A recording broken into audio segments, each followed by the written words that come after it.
చంద్రబాబు నాయుడు గారు రాష్ట్ర ముఖ్యమంత్రి వర్యులు ఆంధ్రప్రదేశ్ రాష్ట్రాన్ని సర్వతోముఖాభివృద్ధి చెందే రీతిలో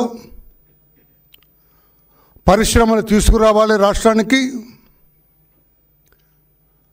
వేలాది మంది నిరుద్యోగులకు ఉద్యోగ కల్పన జరగాలి.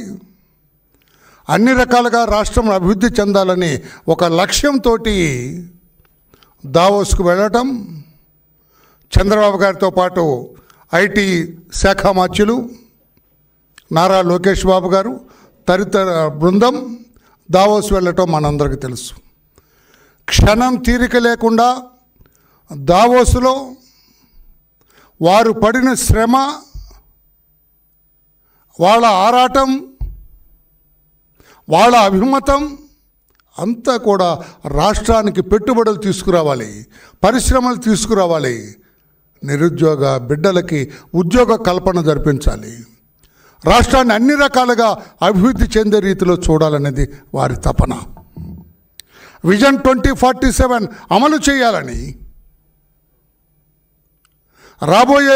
రాబోయే రోజుల్లో భారతదేశంలో ఆంధ్రప్రదేశాన్ని అగ్రస్థానంలో ఉంచాలన్న తపన నారా చంద్రబాబు నాయుడు గారిది. లక్ష్యం కూటమి ప్రభుత్వానిది.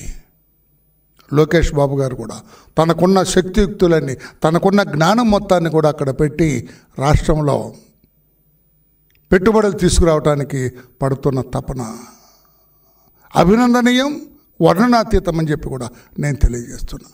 జగన్మోహన్ రెడ్డి గారు ఏదో మాట్లాడతారు. ఆయన మంత్రులు ఉన్నారు, ఒక చిట్టా ఉంది, 4-5 పాపం ఉన్నారు, ఆయనకి నోటుకొచ్చినట్టు మాట్లాడతారు. మీరు గతంలో దావోస్కి వెళ్ళారు, జగన్మోహన్ రెడ్డి గారు ఎందుకు వెళ్ళారు? పెట్టుబడులు తీసుకురావటానికా, లేకపోతే లండన్లో ఉన్న మీ బిడ్డలను చూడటానికా? చూడటం తప్పని నేను అంటలేదండి, నేను చాలా జాగ్రత్తగా మాట్లాడతా. మీరు ఆ రోజున మీరు దావోస్కి వెళ్ళారు, 4 సంవత్సరాలు ఇది ఉంటే మీరు ఒకసారి వెళ్ళినట్టున్నారు దావోస్కి. What you have done there? ఏం చేశారు మీరు అక్కడ? చలిగా ఉందని రూమ్లో కూర్చొని పాస్తా తింటూ కూర్చున్నారు. పాస్తా ఆయనకు చాలా ఇష్టం అంట, జగన్మోహన్ రెడ్డి గారికి పాస్తా. అక్కడ విరివిగా దొరుకుతుంది. మనం బిర్యానీ అనుకోండి, సపోజ్ మనకు మటన్ బిర్యానీ ఎలాగో అక్కడ పాస్తా. రూమ్లో పాస్తా తినుకుంటూ కూర్చున్నవాడటండినా. ఆ పెట్టుబడులు జరిగే ఆ ప్రాంగణానికి వెళ్ళలేదు ఆయన. చలిగా ఉంది, అమ్మో ఇది ఎక్కడని. అది నేనంటున్న మాట కదా, వాళ్ళ మంత్రి అన్నాడు. ఆ రోజున ఐటీ శాఖ మంత్రి అమర్నాథ్ రెడ్డి అనుకుంటా, కుర్రాడు పాపం, నోటికొచ్చినట్లుగా మాట్లాడతారు, అర్థం పర్థం లేకుండా. అవునండి, ఎవరు వెళ్తారండి? -6 చలి ఉంటుందండి. స్నానం చేయటం చాలా ఇబ్బంది అండి. మేము ఇంతవరకు స్నానం చేయలేదండి దావోస్లో 4 రోజులు అన్నాడు. దుంపదేగా దావోస్లో స్నానం చేయలేదట. అతనే అన్నాడు, మంత్రి అన్నాడు, చలిగా ఉంటుందండి, మేము స్నానం చేయలేదు అక్కడ. ఎక్కడ ఏది జగన్ గారిని బయటకు రమ్మని ఎక్కడ అడగను, అంత చలి ఉంటే అన్నాడు ఆయన. అంటే దిస్ షోస్ మీకు ఎంత ఇంట్రెస్ట్ ఉంది రాష్ట్ర ప్రజల మీద, రాష్ట్రాన్ని అభివృద్ధి పథంలో నడిపించాలన్న ఆలోచన ఎంతటిది మీది అని చెప్పి నేను అడుగుతూ ఉన్నా. ఈ రోజున -6 ఉంది అక్కడ. చలిలో వణుకుతూ కూడా ఆ వయసులో చంద్రబాబు నాయుడు గారు క్షణం తీరిక లేకుండా పెట్టుబడులు రండి అని చెప్పి పెట్టుబడిదారులకి ఆయన మాట్లాడటం, ఎక్కే గడప దిగే గడప. ఆయన కలవటానికి ఎంతమంది పెట్టుబడిదారులు పరుగులు తీశారు.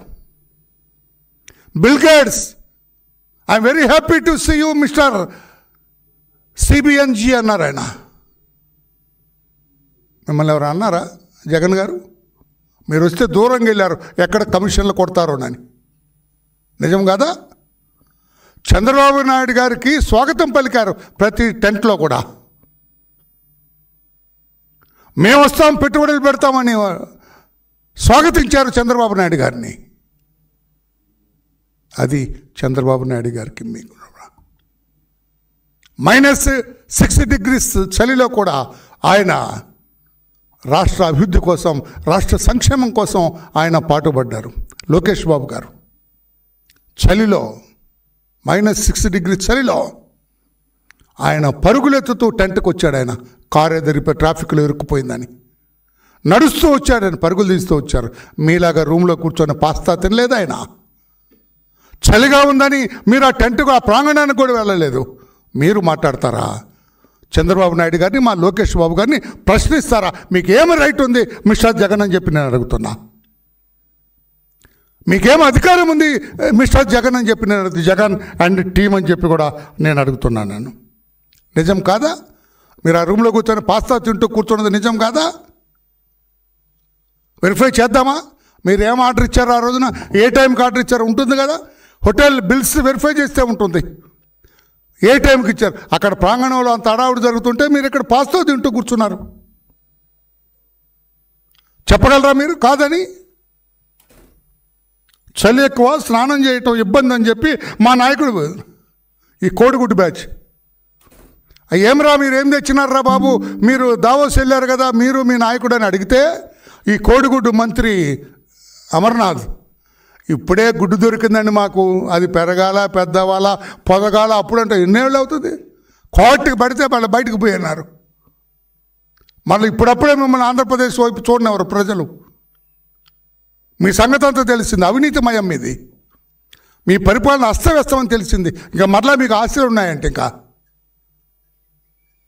ఇటువంటి పరిపాలనకు లక్ష్యం చేసుకున్న మీరు చంద్రబాబు నాయుడు గారిని మాట్లాడటం తప్పు అని చెప్పి కూడా నేను తెలియజేస్తున్నా.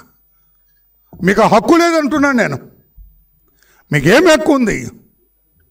అంత చలిలో తండ్రి కొడుకులు కూడా రాష్ట్రం కోసం ఇబ్బందులు పడుతున్నారు. ఆయన -6 degrees చలిలో తన వయసును కూడా లెక్క చేయకుండా రాష్ట్రాన్ని కాపాడాలి, రాష్ట్రాన్ని రక్షించాలి, రాష్ట్రంలో నిరుద్యోగ బిడ్డలకి ఉద్యోగ కల్పన కల్పించాలి, రాష్ట్రాన్ని అభివృద్ధి చేయాలనేది ఆయన లక్ష్యం.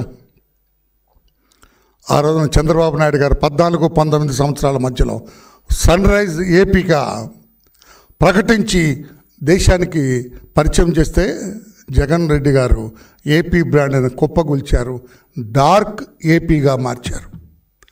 చంద్రబాబు నాయుడు గారేమో సన్ రైజ్ ఏపీ 2014 నుంచి 2019 దాకా our state is sunrise AP. సూర్యుడు ఏలాగా ఉదయం ప్రభవిస్తారో ఆ రకంగా మా రాష్ట్రం ముందుకెళ్తుందని ఆయన చెబితే దాన్ని ఏపీ బ్రాండ్ని కుప్పకూల్చి డార్క్ ఏపీ, చీకటి రాష్ట్రం, చీకటి రాష్ట్రంగా మార్చింది మీరు కాదా mister Jagan? What is the right you have to comment against our leader mister Chandrababu Naidu? ఏమి హక్కు ఉంది మీకు అని చెప్పి నేను అడుగుతున్నా. ఆయనకి మీకు ఎక్కడ పోలిక? హస్తి మసికాంతరం అంతా తేడా ఉన్నది ఆయనకి మీకు. స్వలాభం కోసం మీరు,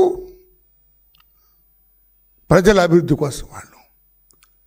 మీ దావోస్ యాత్ర, నేను చెబుతున్నాను, మీ దావోస్ యాత్ర అదొక విహారయాత్ర. పత్రికా సోదరులారా, జగన్మోహన్ రెడ్డి గారు ఆనాటి దావోస్ యాత్ర విహారయాత్ర, చంద్రబాబు నాయుడు గారి ఈనాటి దావోస్ యాత్ర ప్రజా జైత్రయాత్ర. ప్రజా జైత్రయాత్ర, ప్రజలు జైజేలు కొట్టేటట్లుగా వస్తుంది. రేపెళ్ళిన మొత్తం లిస్ట్ అంతా వస్తుంది, ఏ ఒప్పందాలు జరిగినాయి, ఏ రాబోతున్నాయి మన రాష్ట్రానికని. బిల్ గేట్ లాంటి వాళ్ళు సాధారణంగా చాలా కాలమైంది చంద్రబాబు గారు మిమ్మల్ని చూచి అని హగ్గు చేసుకొని ఆయన్ని సాధారణంగా ఆహ్వానించిన విషయం. Do you know mister Jagan who is bill gate? Bill gate అంటే మీ ఆఫీసు పక్కన బిస్కెట్లు అమ్ముకున్నాడు అనుకుంటాము మీరు. ఆ బిల్ గేట్ కాదండి, ప్రపంచవ్యాప్తంగా పేరుగాంచిన పెద్ద వ్యాపారవేత్త. ఆ బిల్ గేట్ గారు చంద్రబాబు నాయుడు గారికి స్వాగతం పలికింది.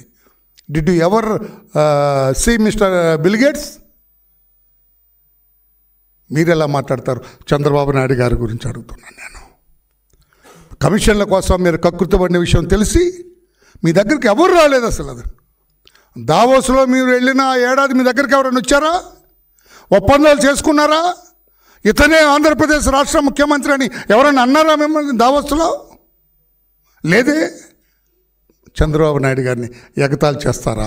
ఎంతవరకు సబబని చెప్పి నేను అడుగుతున్నా. ఎక్కడా చంద్రబాబు నాయుడు గారు, ఎక్కడా లోకేష్ బాబు గారిని వెతుకుతూ వచ్చారు పారిశ్రామికవేత్తలు. పెట్టుబడిదారులు చంద్రబాబు గారు అపాయింట్మెంట్ కావాలని తిరిగారు. మేము పెట్టుబడి పెడతాం ఆంధ్రప్రదేశ్ రాష్ట్రంలో, మీ మీద నమ్మకం ఉంది, మీ మీద విశ్వాసం ఉంది మాకని పరుగులు తీశారు దావోస్లో.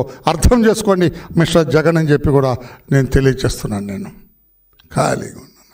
నిన్న చెప్పాను కదా, రూమ్లో కూర్చున్నాడు ఖాళీగా అండి, ఆయన బయటకు కూడా రాలేదు. ఆ దావోస్ ఎక్కడైతే ఈ దావోస్లో ఇండస్ట్రియలిస్టులంతా ప్రాంగణంలోకి చేరారో అక్కడికి వెళ్ళలేదు ఈయన అసలు. నేను సాక్ష్యాధారాలతో సహా ప్రూవ్ చేస్తా. చెప్పగలరా మీరు వెళ్ళింది? అందుకే మీది విహారయాత్ర అన్నాను. దావోస్లో మీది విహారయాత్ర అన్నాను నేను. కాదని చెప్పే ధైర్యం ఉందా మిస్టర్ జగన్మోహన్ రెడ్డి అని చెప్పి కూడా నేను అడుగుతున్నాను. నేను 5 ఏళ్లలో ఒక్క పరిశ్రమ పెట్టారండి? ఒక్క పరిశ్రమ పెట్టారు 5 ఏళ్లలో మీరు ముఖ్యమంత్రిగా? అందుకని రాష్ట్రాన్ని అస్తవ్యస్తం చేసిన వ్యక్తి జగన్మోహన్ రెడ్డి గారు అని చెప్పి కూడా తెలియచేస్తూ, చంద్రబాబు నాయుడు గారి దావోస్ యాత్ర రాష్ట్ర ప్రజా సంక్షేమం కోసం అదొక జైత్ర యాత్రలాగా సాగింది. రాష్ట్ర ప్రజలందరికీ కూడా రేపు ఉపయోగపడుతుంది. వేలాది మంది నిరుద్యోగులకు ఉద్యోగాలు వస్తాయి. జగన్ ఆనాడు దావోస్ యాత్ర అంతా కూడా